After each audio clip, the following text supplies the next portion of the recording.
Jesus asked questions even when he already knew the answer. So why would he ask? John 6 makes it explicit. Jesus turns to Philip and says, "Where are we to buy bread so that these people may eat?" And then John adds the key line. He said this to test him, for he himself knew what he would do. So the question wasn't for information, it was for revelation. And this pattern didn't start with Jesus. It is how God speaks throughout Scripture. In Genesis, God asks Adam, "Where are you?" Not because God didn't know where he was, but because Adam was hiding, and the question pulls him into the light. Then God asks Cain, "Where is Abel, your brother?" Not because God lacked knowledge, but because Cain had to face what he had done and what he was becoming. In the Bible, God's questions are not ignorance. They are an invitation to confession, to responsibility, or to faith. Now watch Jesus doing the same. In John 5, Jesus finds a sick man in Jerusalem by the pool of Bethesda near the sheep gate, a whole life shaped by weakness. Then Jesus asks, "Do you want to be healed?" And the depth appears in the man's reply. He doesn't say, "Yes." He says, "I have no one. When I try to get in, someone else gets there before me." The question exposed his inner world, abandonment. I have no one. Comparison, someone else goes before me. And a settled story. This is just how my life works. Jesus is confronting something deeper. Do you truly want a new life, or have you learned to survive inside the old one?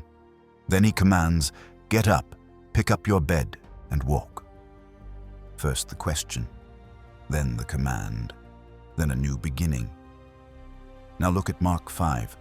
A woman touches Jesus in the middle of the crowd.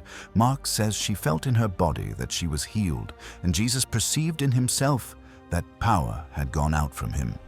So he asks, "Who touched me?"